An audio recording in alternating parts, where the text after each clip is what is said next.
The great hall of the Galactic Council stretched for miles in every direction. Thousands of beings from across the galaxy filled the massive space. Some floated in special tanks filled with gas. Others crawled on multiple legs across the smooth metal floor. A few hung from the ceiling with wings spread wide. All of them shared one thing in common. They were scared. Ambassador Crix stood at the center podium. His blue skin had turned pale gray with worry. The Velian diplomat had called this emergency meeting for one reason. He had news that would shake every civilized world in the galaxy. Fellow beings of the Council, Crix began, his voice trembling. We have a problem, a very big problem. The hall fell silent. Even the gas-breathing methoids stopped their constant bubbling sounds. Elder Thias, the oldest member of the Council, leaned forward in his floating chair. The ancient Korathi had lived for over 800 years. He had seen wars that destroyed entire star systems. He had watched species rise and fall. But nothing had ever frightened him like this moment. Speak quickly, Elder Thias said. What news do you bring? Crix activated the massive display screen. Behind him, images of space appeared, showing a section of the galaxy that most beings tried not to think about. It was marked with bright red warning signs. The area looked empty except for a strange shimmer that surrounded dozens of star systems. 3 days ago, our long-range sensors detected something, Crix said. Activity in the quarantine zone. Ship movements. Energy readings. They are building something in there. A wave of panic spread through the hall. Beings began talking whole. At once, some screamed in languages that hurt to hear. Others made clicking sounds that meant fear in their culture. The insectoid delegation started buzzing so loudly that the sound dampeners had to be turned up. Silence! Elder Thias shouted. His voice carried the weight of centuries. Let him finish. Crix touched a control, and the image changed. Now it showed sensor readings, lines, and numbers that told a terrifying story. The barrier is being tested. Something inside the quarantine zone is sending probes to measure its strength. They are looking for weak spots. Every being in the hall knew what this meant. For 300 years, the galaxy had been safe. For 300 years, the most dangerous species ever discovered had been locked away behind an energy wall that stretched across their entire territory. For 300 years, the humans had been sleeping. Elder Thias remembered the time before the quarantine. He had been young then, serving on a Korathi exploration ship. They had been the first to make contact with the creatures from the small blue planet. He still had nightmares about that day. Tell them, Elder Thias said to Crix. Tell them about the humans. Crix nodded and changed the display again. Now it showed old video records from first contact. The images were grainy and hard to see, but they showed beings that looked almost harmless. They walked on 2 legs like many species. They had no claws or fangs. They looked weak compared to the great warriors of the galaxy. The humans appeared in our space 312 years ago, Crix explained. At first, we thought they were just another primitive species learning to travel between stars. We were wrong. So very wrong. The video changed to show space battles.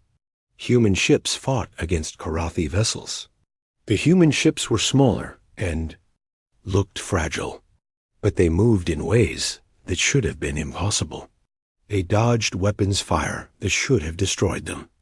They turned the Korathi's own technology against them. Watch this part carefully, Crix said. This is from the battle at Corin Prime. The video showed a human ship being hit by a Korathi energy weapon. Instead of exploding, the human ship absorbed the energy blast. Within minutes, the humans had figured out how to copy the weapon and fire it back. They had learned and adapted in the middle of a fight. They are learning predators, Elder Thias said, his voice full of old terror. They don't just fight to win. They fight to understand. They study their enemies while killing them. They turn every battle into a lesson. Ambassador Crix nodded. The Korathi fleet had weapons that took them centuries to develop. The humans copied and improved them in hours. By the end of the battle, the human ships were more advanced than anything in the Korathi arsenal. A new voice spoke from the gallery. It belonged to Commander Zephyr of the Avian Coalition. That was just one battle. Surely they could be contained. Elder Thias laughed, but there was no humor in the sound. One battle? Young fool, that was just the beginning. Show them the rest, Crix. The display changed again. This time it showed star maps marking human expansion. Red dots appeared across dozens of systems. Each dot represented a human colony, or military base. The expansion happened faster than anything the galaxy had ever seen. In just 50 years, they spread across 47 star systems, Crix said. They didn't just colonize worlds, they transformed them. They turned barren rocks into garden planets. They built space stations the size of moons. They created an empire that rivaled civilizations that had existed for thousands of years. But surely their technology was primitive, Commander Zephyr insisted. Their technology was different, Elder Thias corrected. They thought about problems in ways we never could. They combined ideas that should not work together. They built machines that were ugly but effective. Most frightening of all, they improved everything they touched. Crix brought up more records. These showed human soldiers in combat against various alien forces. The humans moved with a coordination that seemed impossible. They fought with weapons that changed and adapted during battle. They showed no fear of death. In fact, they seemed to enjoy the challenge of fighting superior forces. The psychological profiles were the most disturbing part, Crix continued. Every other species in the galaxy fights to survive. Humans fight because they like fighting. They treat war like a game they intend to win. They don't just want victory. They want to prove they are better than everyone else. The hall had become completely quiet. Even the youngest members of the council understood what they were hearing. The humans were not just dangerous because of their technology or their tactics. They were dangerous because of what they were, a species that had evolved to conquer everything around them. The decision was unanimous, Elder Thias said. Every species, every government, every civilization agreed. The humans had to be contained.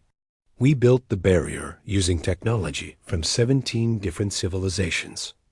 We made it strong enough to last forever. We told ourselves they would eventually grow peaceful inside their cage. Instead, they grew stronger, Crix added. Our sensors show they now control 47 worlds inside the quarantine zone. They have built a civilization that spans their entire territory, and now they are testing our barrier. Commander Zephyr's feathers ruffled with worry. What do we do if they break free? The question hung in the air like a poison cloud. Every being in the hall knew the answer, but none wanted to say it out loud. If the humans broke free, if they learned about the rest of the galaxy, if they discovered they had been caged like wild animals, there would be war. Not the careful, civilized conflicts that the galaxy was used to. This would be total war fought by beings who loved fighting more than living. Elder Thias spoke the words that everyone was thinking. If the humans wake up, if they break through the barrier, then the galaxy as we know it will end. They will not stop until they have conquered everything. They will not be satisfied with tribute or surrender. They will want to own the stars themselves. Then we must strengthen the barrier, Commander Zephyr said. With what? Crix asked. We used every advanced technology we had to build it. There is nothing left to add. The hall erupted in argument. Some beings wanted to attack the humans before they could break free. Others suggested fleeing to distant galaxies. A few proposed trying to negotiate. All of them were afraid. Elder Thios waited for the noise to die down. When he spoke again, his voice carried the weight of absolute authority. "We will do nothing," he said. "We will watch and wait and hope. The barrier has held for 300 years. Perhaps it will hold for 300 more. Perhaps the humans will grow tired of testing it.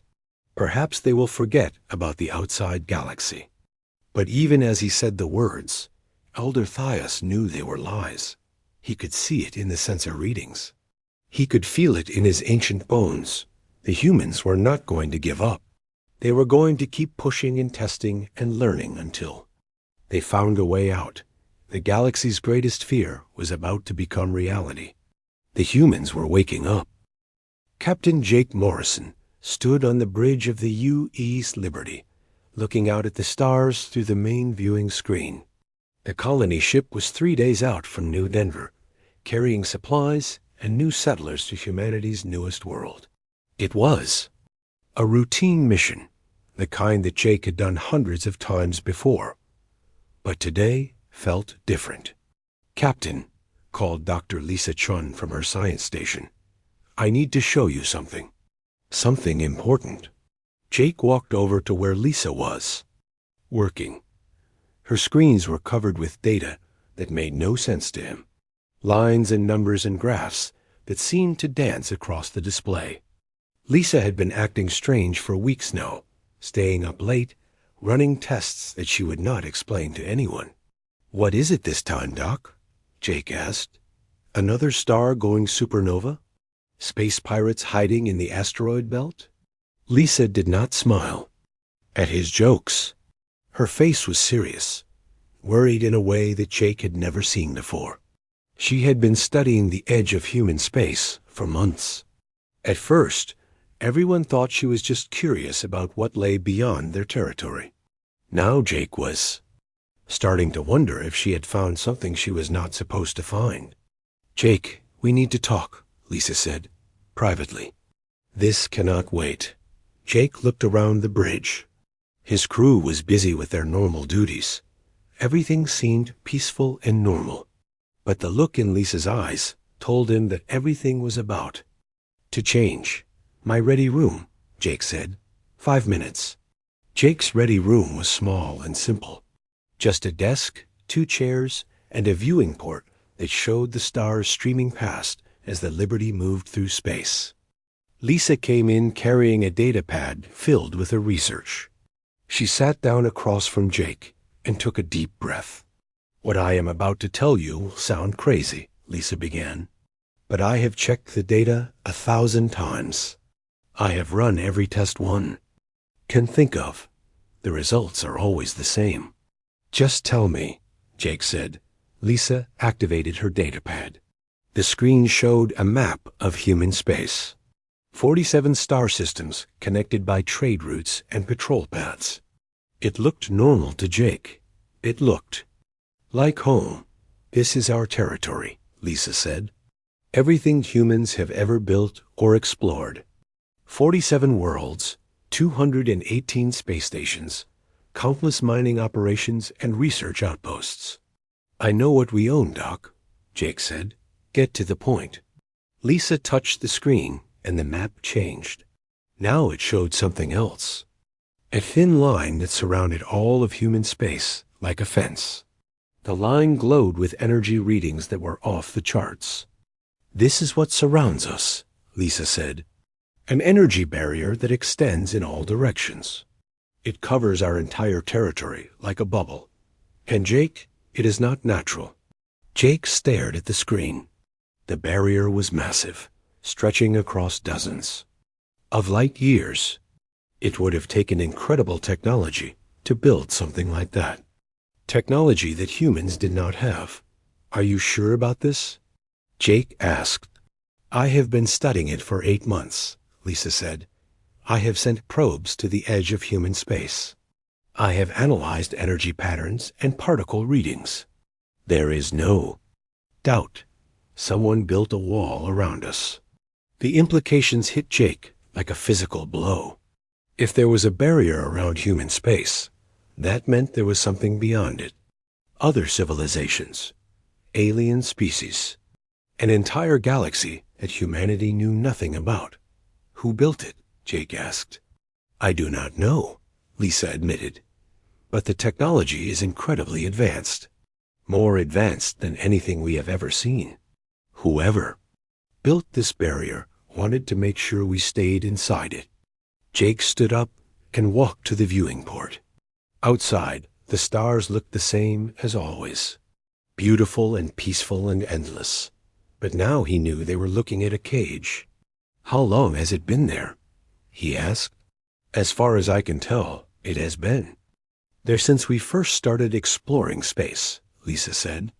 Every time our ancestors tried to go beyond a certain point, they hit equipment failures or navigation problems. We thought it was just bad luck or the dangers of deep space. But it was the barrier turning us back. Jake felt a cold anger building in his chest. Humanity had always believed they were alone in the galaxy. They had dreamed of finding other intelligent life, of making contact with alien civilizations.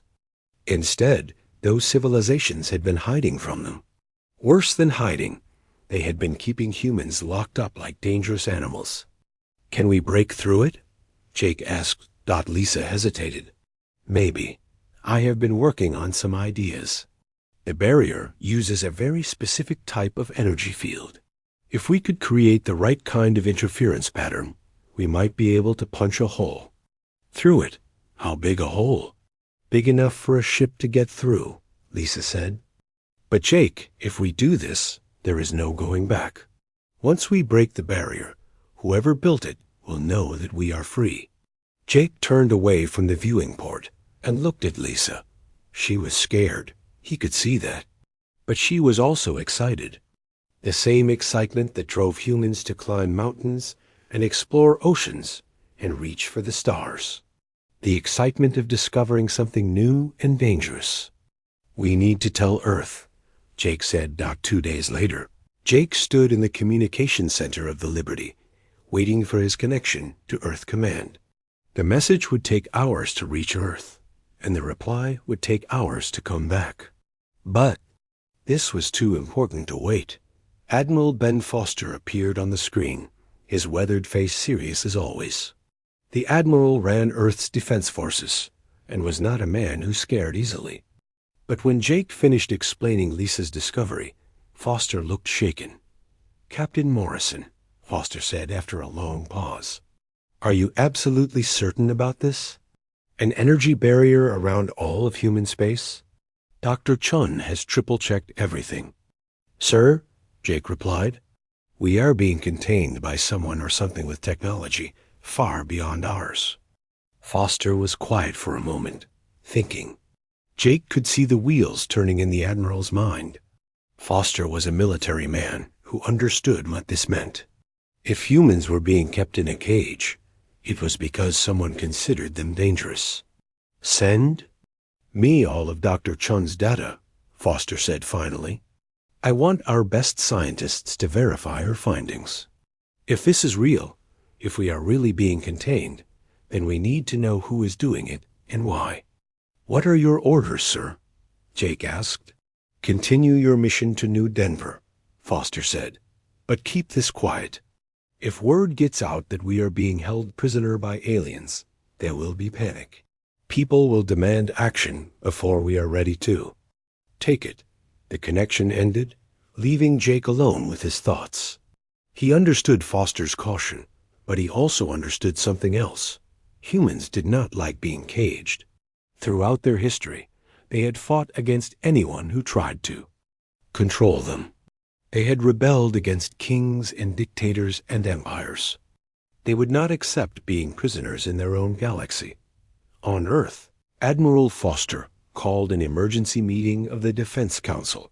President Helen Carter arrived within an hour, along with the heads of every military branch and intelligence agency. They gathered in the most secure room in the government complex, deep underground, where no outside signals could reach. Before we begin, President Carter said, I want everyone to understand that what we discuss here cannot leave this room. Admiral Foster has discovered something that could change everything we know about humanity's place in the universe. Foster activated the wall display and showed Lisa's data. The energy barrier appeared in 3 dimensions, surrounding human space like a glowing prison. The room fell silent as the implications sank in. "How long have they been watching us?" asked General Patricia Murphy, head of the Marine Corps. "We do not know," Foster admitted. "But the barrier has been there since we first started exploring space. Every failed deep space mission, every lost ship that disappeared at the edge of our territory, they were probably hitting this wall." "Who are they?" President Carter asked. "We have no idea," Foster said. "But they have technology that makes our best ships look like toys. The energy required to maintain this barrier is beyond our ability to calculate." Secretary of Defense Robert Hayes leaned forward in his chair. "What do they want? Why keep us contained? That is the question, is not it?" Foster said. "They could have destroyed us at any time. Instead, they built a cage around us. That suggests they either want to study us or they are afraid of us." "Afraid of us?" General Murphy laughed. "With their technology? Think about it," Foster said. "They have the power to build barriers around entire star systems. They could probably destroy our civilization with a single weapon. But instead of attacking us, they chose to contain us. That tells me they have a very good reason to keep us locked up." President Carter stood up and walked to the display. She stared at the barrier for a long time, thinking about what it meant for humanity's future. "Can we break through it?" she asked. "Dr. Chun thinks so," Foster said. "She believes she can create a resonance cascade that would bring down a section of the barrier. But once we do that, there is no hiding anymore. Whoever built this thing will know we are free." "And then what?" Secretary Hayes asked. Foster smiled grimly. "Then we find out why they were so afraid of us in the first place." President Carter made her decision. "Begin preparing for Operation Breakout. I want our best ships ready to move the moment that barrier falls. If someone has been keeping U.S. prisoner for 3 centuries, they are about to learn what happens when you cage a human." 6 months had passed since Dr. Lisa Chun first discovered the barrier around human space. 6 months of secret preparations, hidden construction projects, and quiet mobilization of every military ship in the fleet. Now Admiral Ben Foster stood on the bridge of the U.S. Defiance, looking out at the largest gathering of human warships in history. 300 ships floated in formation at the edge of human territory. Battleships, cruisers, destroyers, and support vessels filled the space around the barrier like a steel cloud. Each ship had been modified with Dr. Chun's resonance cascade devices. 50 of the largest warships carried the primary generators. That would bring down the barrier. "All ships report ready, Admiral," said Commander Ryan Murphy from his position at the tactical station. "The cascade devices are charged and standing by." Foster nodded, but did not speak. He was thinking about what they were about to do. For 300 years, humanity had lived in isolation, believing they were alone in the galaxy. In a few minutes, that would all change. They would break free from their cage and discover what lay beyond. "Dr. Chun," Foster said into his communication. "Device, are you ready?" Lisa's voice came back from the science vessel U.S. Discovery, positioned at the center of the formation. "All systems are green, Admiral. The resonance frequency is locked in. We should be able to punch a hole through the barrier, big enough for the entire fleet to pass through." "And the other side?" Foster asked. "Any idea what we will find out?" "There, long-range sensors are picking up massive energy signatures beyond the barrier," Lisa replied. "There are definitely ships out there. Lots of them." Foster smiled grimly. Ships meant aliens. Aliens meant the species that had built the cage around humanity. After 3 centuries of imprisonment, Humans were finally going to meet their captors. "All ships, this is Admiral Foster," he announced over the fleet communication system. "Today we break free from the prison that has held us for 300 years. Today we discover what lies beyond our borders. Today the galaxy learns that humanity will not be caged." The response from the fleet was immediate. 300 ships powered up their weapons and shields. The space around the barrier began to glow with energy as the cascade devices activated. Foster could feel the excitement of his crews through the communication channels. Humans had always been explorers, always pushing into the unknown. Being trapped behind a barrier for centuries had only made that drive stronger. "Initiate cascade." "Sequence," Foster ordered. On the Discovery, Lisa activated the resonance generators. The effect was immediate and spectacular. Waves of energy spread out from the 50 cascade ships, creating interference patterns that attacked the barrier at its weakest points. The barrier, which had seemed solid and permanent for centuries, began to crack like glass. "It is working," Lisa announced. "The barrier is destabilizing. Cascade in progress." On Centauri Prime, 3,000 light-years away, alarms began screaming. Throughout the Galactic Council complex, emergency lights flashed red as technicians ran to their monitoring stations. The impossible was happening. The human containment barrier was failing. Ambassador Crix rushed into the main control room, his blue skin pale with terror. The display screens showed energy readings that should not have been possible. The barrier that had contained humanity for 3 centuries was falling apart. "How is this happening?" Crix demanded. "The barrier was designed to last forever.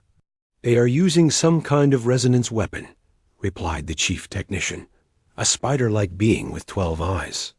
"They found the exact frequency needed to destabilize the containment field. The barrier is collapsing along a 3 light-year section." Elder Thias arrived moments later, moving as fast as his ancient body would allow. The old Karathi took one look at the readings and knew that the galaxy's worst nightmare was coming true. "Send the emergency signal to all member species," Thias ordered. "The humans are breaking out. May the stars help us all." Back at the barrier, the first cracks had become massive holes. The energy field that had surrounded human space for centuries was falling apart like a broken dam. Through the gaps, human sensors began detecting things they had never seen before. "Admiral," called the sensor operator on the Defiance. "I am." "Reading thousands of alien ships in the surrounding systems. Their technology is unlike anything in our databases." Foster studied the sensor displays.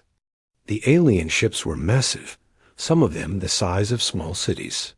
Their energy signatures showed power levels that dwarfed human technology, but Foster was not impressed. Size and power meant nothing if you did not know how to use them. "Composition of the alien forces?" Foster asked. "Multiple species, sir," the sensor operator replied. "I count at least 12 different ship designs. They appear to be maintaining patrol formations around our territory." "They have been watching us," Commander Murphy observed. "All this time." "They have been out there keeping guard," Foster nodded. The aliens had not just built a cage around humanity. They had posted guards to make sure humans stayed inside. That level of caution suggested they knew something about human nature that humans themselves were only beginning to understand. "The barrier is down," Lisa announced from the Discovery. "We have a clear path into open space." "All ships advance," Foster ordered. "Take us through." The human fleet moved forward as one, passing through the collapsed section of barrier and entering the wider galaxy for the first time in 3 centuries. What they found waiting for them confirmed their worst fears and greatest hopes. Space beyond the barrier was full of alien ships. Hundreds of vessels from different species hung in defensive formations, clearly surprised by the sudden collapse of the containment field. Some ships were elegant and beautiful, like works of art that could fly. Others were purely functional, covered in weapons and armor. All of them were much larger than human ships. Multiple alien vessels are powering weapons, reported the tactical officer. They appear to be taking defensive positions. They are scared, Foster realized. They are scared of us. The first contact came from the nearest alien ship, a sleek vessel that looked like it was made of liquid metal. The communication was in a language no human had ever heard, but the universal translators quickly made sense of it. Unknown vessels. You are in violation of Galactic Treaty 2847, the alien voice said. Return to your designated zone immediately or face destruction. Foster smiled. After 3 centuries of containment, the aliens still thought they could give humans orders. They were about to learn how wrong they were. This is Admiral Ben Foster of the Earth Defense Force, he replied. We are no longer accepting the terms of your treaty. Humanity is free, and we intend to stay that way. The alien response was immediate. You do not understand. The containment protocols exist for the safety of all species. Return to your zone, or we will be forced to take action. Take action? Foster laughed. You had 300 years to take action. Instead, you built us a cage and hoped we would. Stay quiet. That was your mistake. The first shots were fired by the aliens. Energy beams lanced out from a dozen ships, targeting the lead human vessels. But the humans were ready. They had spent months preparing for this moment, studying every piece of data they could gather about the barrier technology. The human ships scattered like a cloud of angry insects, moving in patterns that the aliens had never seen before. Instead of forming battle lines or defensive formations, the humans attacked from all directions at once. Small, fast ships darted between the massive alien vessels, targeting weak points and critical systems. Captain Amy Walsh commanded the scout ship UES Explorer, one of the fastest vessels in the human fleet. She had volunteered for the most dangerous mission, disabling an alien ship without destroying it. Humans needed prisoners for interrogation. Target the engine section, Walsh ordered her weapons officer. I want that ship dead in space, not dead in space. The Explorer danced around a massive Velian cruiser, dodging energy beams that could have vaporized the small human ship. But Walsh had studied the alien weapon patterns during the initial exchange. She knew where the shots would be before the aliens fired them. Direct hit on their main drive, reported the weapons officer. The target is losing power. Boarding teams, prepare for action, Walsh announced. We are going to have some guests. Within minutes, human Marines had breached the alien ship's hull and were fighting their way through corridors designed for beings 3 times their size. The aliens were not prepared for hand-to-hand combat with humans. They had superior technology, but humans had superior aggression. Commander Zilth, captain of the Velian cruiser, found himself face-to-face with a human Marine named Sergeant Peter Williams. The Velian was twice the human size and armed with energy weapons that could cut through steel. But Williams moved like a predator, fast and deadly, and completely without fear. Surrender, Williams said in broken Velian, learned from the universal translator. Surrender now. Zilth looked into the human's eyes and saw something that chilled him to his core. This was not a warrior fighting for survival. This was a hunter enjoying the hunt. The humans did not just want to win the battle. They wanted to understand their enemies while defeating them. We surrender, Zilth said, dropping his weapons. Throughout the battle zone, the pattern repeated itself. Human ships moved with impossible. 3 weeks after the barrier fell, human forces had spread across the galaxy like wildfire. Small strike groups appeared in star systems that had not seen conflict in centuries. Human ships moved faster and struck harder than anything the galaxy had ever encountered. But it was not just their speed or firepower that terrified the alien civilizations. It was how they fought. Captain Tony Rodriguez stood on the bridge of the UES Hunter, watching as his small fleet prepared to engage on massive Karathi defense force. 12 human ships faced off against 60 alien vessels. The odds should have been impossible. But Rodriguez was not worried about odds. He was thinking about the lesson he was about to teach. "Sir," called Lieutenant Dan Parker from the sensor station, "the Karathi fleet is moving into defensive formation. They are trying to protect the mining station." Rodriguez studied the tactical display. The aliens were doing exactly what he expected, forming a protective wall around their valuable installation. It was smart, logical, and completely wrong for fighting humans. "Signal the fleet," Rodriguez ordered. "Execute attack pattern Delta 7. Target their command ship first." The human ships split into 3 groups, moving in directions that made no sense to traditional military doctrine. Instead of attacking the strongest part of the alien formation, they went after the weakest. Instead of trying to overwhelm the enemy with firepower, they focused on causing confusion and panic. The lead human ship, a modified mining vessel called the UES Digger, flew straight at the Karathi command ship. The aliens opened fire with everything they had, expecting to destroy the small human vessel in seconds. But the Digger had been modified with armor plating made from salvaged alien materials. It absorbed the first barrage and kept coming. "Direct hit on the Karathi flagship," reported the tactical officer. "Their shields are down, and they are venting atmosphere." "Boarding teams, go," Rodriguez ordered. Human Marines launched from the Digger in small assault pods, each one carrying soldiers who had trained for months in zero-gravity combat. The aliens had never faced boarding actions like this. Their ships were designed to fight other ships, not to repel invaders who could cut through hull plating with modified mining tools. Within minutes, the Karathi command ship was under human control. The alien admiral found himself face-to-face with Sergeant Linda Martinez, a Marine who had volunteered for the most dangerous assignments because she enjoyed the challenge. "Your fleet will surrender," Martinez told the alien admiral through a universal translator, "or we will take each ship one by one." The Karathi admiral looked at the human Marine with complete confusion. His species had been fighting wars for thousands of years, but they had never encountered anything like this.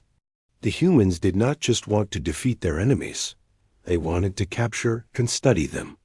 "We cannot surrender," the admiral said.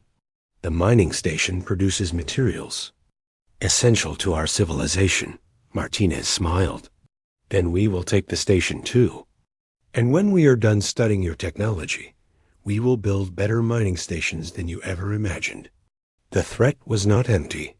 Human engineers had already begun analyzing captured alien technology, improving upon designs that had taken other species centuries to develop. What the aliens built for efficiency, humans rebuilt for effectiveness.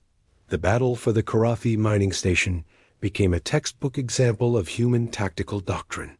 Instead of destroying the facility, human forces captured it intact. Instead of driving off the defenders, they studied their equipment and tactics. By the time the fighting was over, humans had not just won a victory. They had gained valuable intelligence about Karathi industrial capabilities. On the other side of the galaxy, Colonel Nancy Brooks was conducting a very different kind of operation. Her mission was diplomatic, but she approached it with the same ruthless efficiency that human military forces brought to combat. The Avian Coalition had requested a meeting to discuss terms for peaceful coexistence. They were terrified of human military might and hoped to negotiate a treaty that would keep their world safe. Brooks had agreed to the meeting, but not for the reasons the aliens expected. "Ambassador Skywind," Brooks said to the bird-like alien across the negotiation table, "my government has reviewed your proposal for a non-aggression pact." The avian diplomat ruffled his feathers nervously. He had heard the reports from the front lines. human forces winning battles against impossible odds, capturing technology, and adapting alien innovations in real time. His species wanted no part of such a war. "We hope for peaceful relations between our peoples," Skywind said. "The Avian Coalition has no hostile intentions toward humanity." Brooks nodded politely.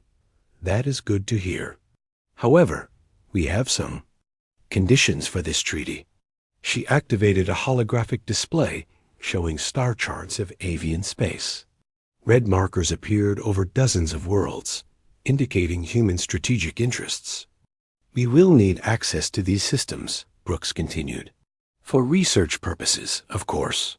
We are very interested in your atmospheric flight technology." Skywind stared at the display in horror. The humans were not asking for a peace treaty. They were demanding the right to study avian technology and territory. It was conquest disguised as diplomacy. "These are our most important worlds," Skywind protested. "Our technology centers, our research facilities, our cultural heritage." "Sites. Exactly," Brooks said with a smile that showed too many teeth. "That is why they are so interesting to us. Do not worry. We will be very careful with your cultural artifacts while we study them." The avian ambassador realized he had no choice. Reports from across the galaxy made it clear that resistance to human expansion was futile. Species that fought back were conquered. Species that negotiated were absorbed. Either way, the humans got what they wanted. We ... "Accept your terms," Skywind said quietly. Brooks nodded and made notes on her datapad. Another civilization had chosen to surrender, rather than fight. It was faster this way, and it left the infrastructure intact for human use. While Brooks was negotiating with the avians, the largest battle of the war was taking place at the Nexus system. The Galactic Council had finally managed to assemble a grand alliance against humanity. Over 200 species had contributed ships and resources to create the largest military force in galactic history. Admiral Foster faced this armada with just 300 human ships. The alien force outnumbered him 30-1 and outgunned him by an even greater margin. By every measure of military science, the human fleet should have been annihilated within hours.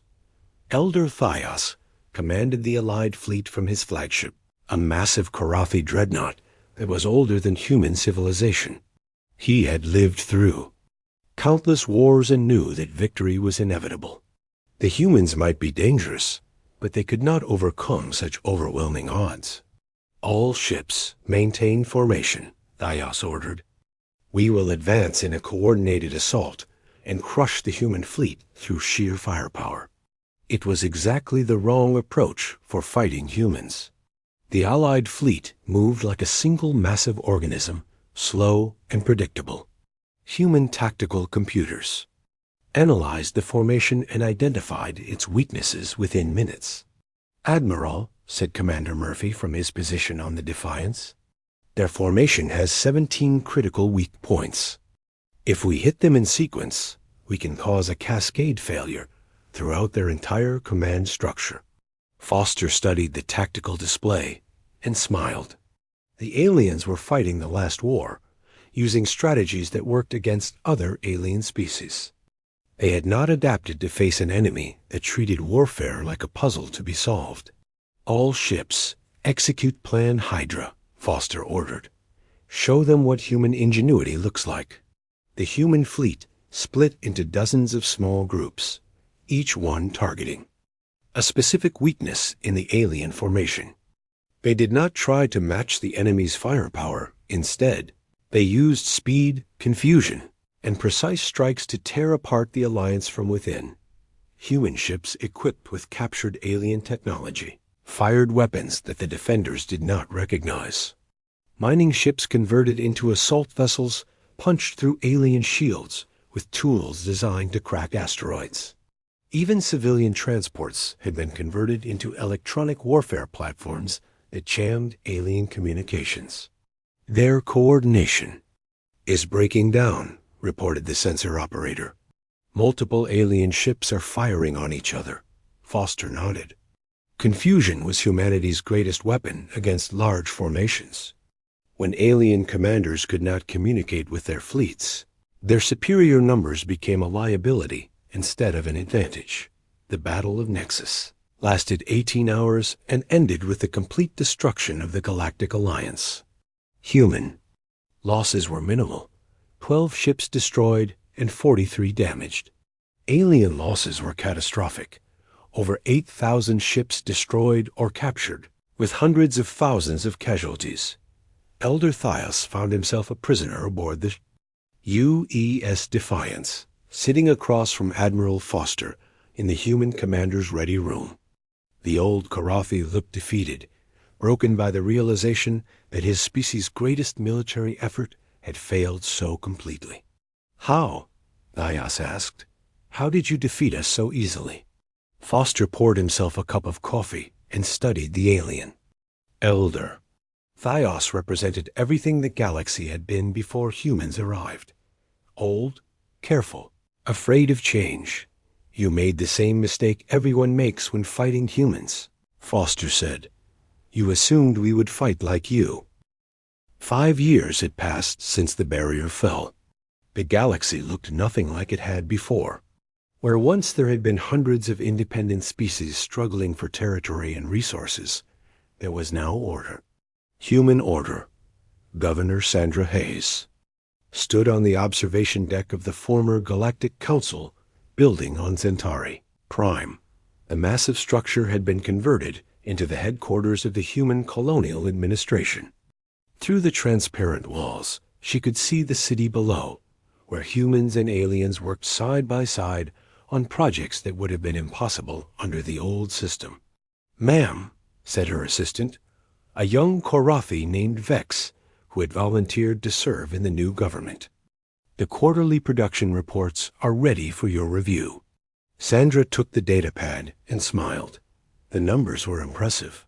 Under human management, the galaxy's industrial output had increased by 400%. Mining operations that had produced steady but modest yields for centuries were now extracting resources at rates that seemed impossible. Agricultural worlds that had barely fed their own populations were now exporting food to dozens of systems. "How are the integration programs progressing?" Sandra asked. "Very well," Vex replied.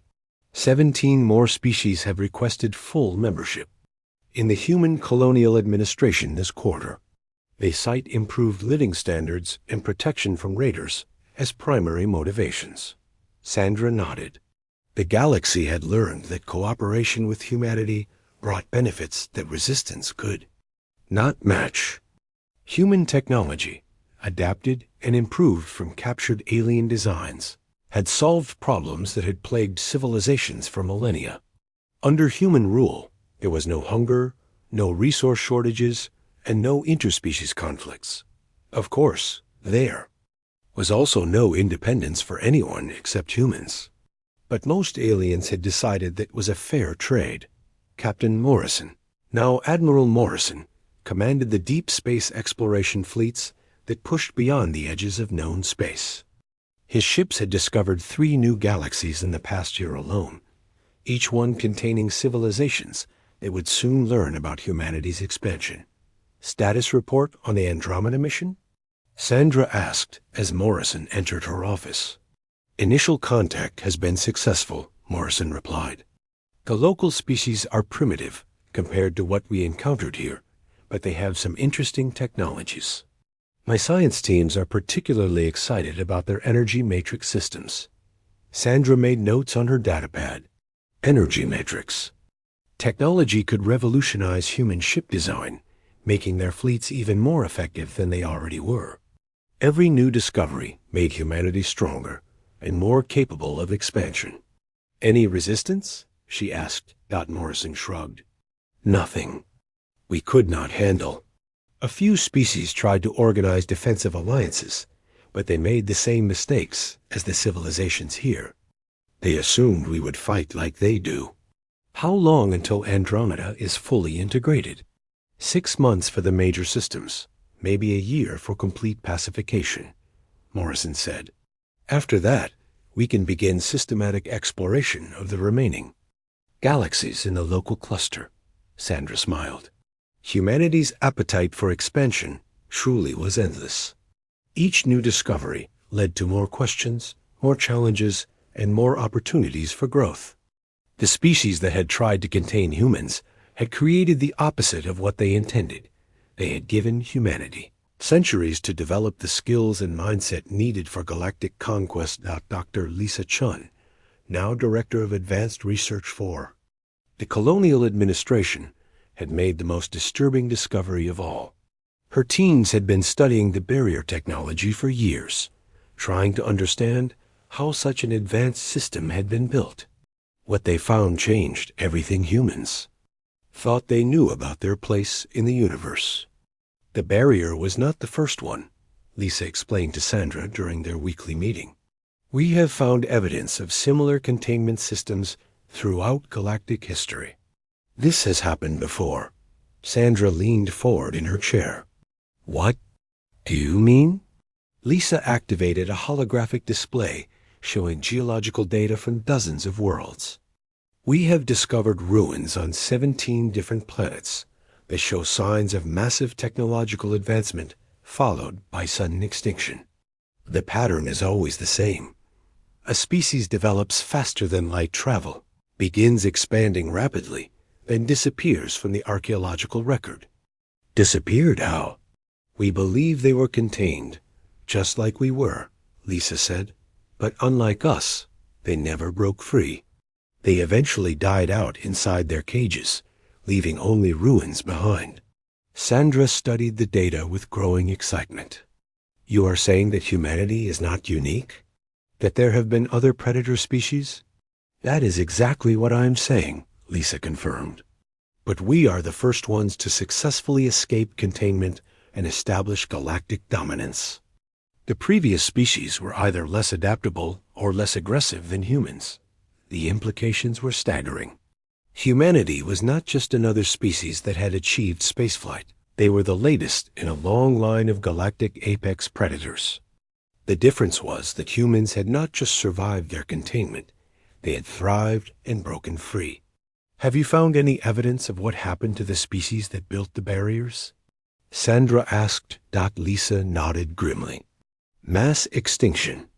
Events coinciding with the escape of each predator species. When the caged civilizations broke free, they did not just conquer their captors, they completely replaced them. Sandra felt a chill run down her spine. Are you saying that we are part of some kind of galactic cycle? That is one possibility, Lisa said. Another possibility is that predator species like humans are simply a natural part of galactic evolution. We arise periodically to clear out stagnant civilizations and force the galaxy to evolve or die. On the other side of the galaxy, former Ambassador Crix worked at a small desk in the Human Colonial Administration's Xenobiology Department. The once proud Velian diplomat now spent his days cataloging alien species for human research projects. It was humbling work, but it kept him useful to the new galactic order. Crix had been writing his memoirs in secret, trying to document what the galaxy had been like before humanity's rise to power. Future historians would need to understand how dramatically everything had changed in just 5 years. Personal log, day 1847 since the barrier fell. He spoke into his recording device. Today I received news that the hegemony of Tar has formally requested integration into human space. They are the last major power to hold out against human expansion. With their surrender, every significant civilization in the galaxy will be under human control. He paused, thinking about what that meant. The galaxy that had existed for millions of years, with its careful balances of power and complex diplomatic relationships, had been swept away in less than a decade. Now there was only humanity and everyone else. I have been thinking about the early days of the containment protocols, Crix continued. We thought we were protecting the galaxy from humanity. We thought we were the guardians of galactic civilization. But perhaps we were wrong about everything. He looked out the window at the bustling streets of New Geneva, the human city that had been built on the ruins of the old Velian capital. Humans and aliens worked together on projects that were transforming entire worlds. Under human leadership, the galaxy was more prosperous than it had ever been. Perhaps the humans were never the prisoners, Crix said quietly. Perhaps they were just sleeping. And now that they are awake, they are teaching the rest of us what it truly means to be alive. President Carter, now in her second term as leader of the Human Colonial Administration, stood before the assembled representatives of 200 alien species. The Great Hall had been expanded to accommodate the growing number of civilizations seeking human protection and guidance. Fellow beings, Carter began, her voice carried to every corner of the massive chamber. 5 years ago, humanity broke. Free from the cage you built around us. You feared what we would do if we escaped. You were right to be afraid. The alien representatives sat in silence, remembering the terror of those first months when human fleets had swept across the galaxy, like a force of nature. But fear was not enough, Carter continued. You should have made sure we could never break free. You should have destroyed us when you had the chance. Instead, you gave us 3 centuries to grow strong in isolation. You gave us time to develop the skills we needed to conquer everything you had built. She gestured to the holographic display showing the current state of the galaxy. Human territory now encompassed 80% of known space, with expansion continuing in all directions. Today, I am announcing the next phase of human expansion, Carter said. Our exploration fleets have made contact with civilizations in 17 neighboring galaxies. We will be extending the benefits of human leadership to these new territories. Over the coming decades, the announcement was met with a mixture of awe and terror from the alien representatives. Humanity's appetite for conquest seemed truly endless. But I want to make something clear, Carter added. We are not your enemies. We are your evolutionary superiors. Under human guidance, your species will achieve things you never thought possible. You will explore new worlds, develop new technologies, and reach heights of prosperity that were unimaginable under the old system. She paused, looking out at the assembled aliens who represented what remained of galactic civilization.